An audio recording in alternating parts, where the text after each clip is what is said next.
Hai teman-teman, aku Doni. Dulu sebelum masuk LPK, aku sempat berpikir untuk belajar secara mandiri bahasa Jepang. Tapi karena waktu itu aku tidak tahu sama sekali tentang bahasa Jepang, jadi aku bingung mulai dari mana. Nah, di video kali ini, menurut pengalaman pribadiku, aku ingin berbagi kepada kalian sebenarnya mulai dari mana sih jika ingin belajar bahasa Jepang. So, hal pertama yang harus kalian pelajari terlebih dahulu yaitu huruf. Seperti yang kita ketahui, bahasa Jepang tidak selalu menggunakan alfabet seperti bahasa Indonesia dan bahasa Inggris.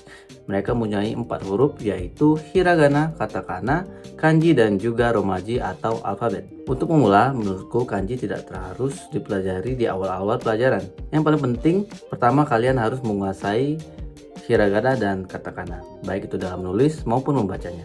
Terus kapan mulai belajar kanji? Kanji bisa dipelajari secara perlahan. Setelah kalian sudah benar-benar memahami hiragana dan katakana dan sudah sedikit belajar tentang gramar bahasa Jepang. Kenapa harus mulai dari huruf terlebih dahulu? Karena saat menghafal kosakata akan jauh lebih baik apabila kalian sudah benar-benar bisa membaca dan menulis. Supaya kita bisa tahu cara pelafalan yang benar, bukan sekedar bunyinya saja. Dan menurut aku, lidah orang Indonesia itu tidak terlalu sulit untuk melafalkan bahasa Jepang.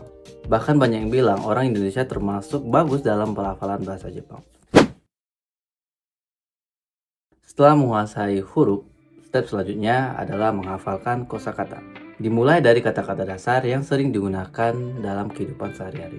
Buku yang merekomendasikan untuk pemula yaitu buku Mina no Nihongo. Di buku ini kosakatanya sudah disusun per bab dan sesuai level. Jadi kalian bisa menghafalnya secara bertahap dan teratur. Biasanya dalam satu bab itu, kosakata yang dipelajari benar-benar kosakata dasar, seperti kata benda, kata sifat, kata kerja, yang sering digunakan dalam kehidupan sehari-hari. Dan saran dari aku ketika kalian menghafal kotoba atau kosakata, yang pertama yaitu jangan hanya dihafalkan saja, tetapi latihan untuk melafalkan kata tersebut. Dan yang kedua, usahakan tahu arti dan cara bacanya. Dan yang ketiga, kalian coba untuk membuat kalimat sederhana dengan kata tersebut. Dengan cara ini, kosakata akan lebih mudah diingat dan tidak gampang lupa. Menurutku, buku Mina no Nihongo sudah benar-benar cocok bagi pemula karena materinya benar-benar disusun dari nol dan sudah sangat teratur dan terstruktur. Dan setelah kalian banyak menghafal kosakata, step selanjutnya yaitu belajar gramar bahasa Jepang. Dan ini mungkin salah satu step yang agak sulit karena gramar bahasa Jepang dan gramar bahasa Indonesia itu jauh berbeda. Untuk gramar, aku masih merekomendasikan buku Mina no Nihongo. Biasanya bukunya satu paket, yaitu buku kotoba atau buku kosakata dan juga buku gramar atau bumpo. Jadi, kalau kalian menggunakan dua buku ini, kalian bisa belajar secara terstruktur dan saling berhubungan. Di buku ini juga sudah dilengkapi dengan latihan-latihan.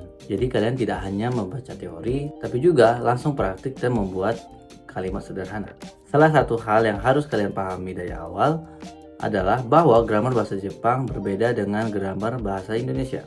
Di bahasa Indonesia, susunan kalimat biasanya adalah terdiri dari subjek, predikat, dan objek. Contohnya, subjeknya aku, predikatnya makan, dan objeknya adalah nasi. Saya makan nasi. Sedangkan di Jepang, susunan kalimatnya biasanya adalah subjek, objek, dan predikat. Predikatnya di akhir, kata kerjanya selalu di akhir. Contohnya, watashi wa subjek, gohang objek, dan taberu predikat. Oleh karena itu, membiasakan diri dengan menggunakan kata kerja di akhir itu sangat penting sejak awal. Perbedaan lainnya adalah di bahasa Jepang, subjek tidak terus disebutkan. Kalau subjeknya sudah jelas dari konteksnya, biasanya subjeknya tidak perlu diucapin lagi. Ini berbeda dengan bahasa Indonesia yang harus selalu menyebutkan subjek agar lebih jelas.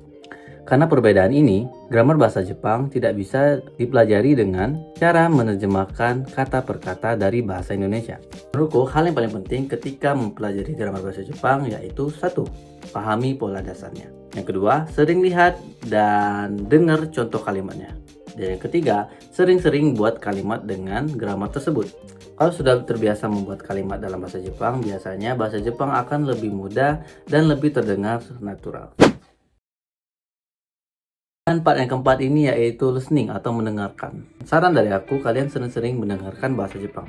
Entah itu dari anime, lagu Jepang, film Jepang, atau bahkan di video YouTube yang menggunakan bahasa Jepang.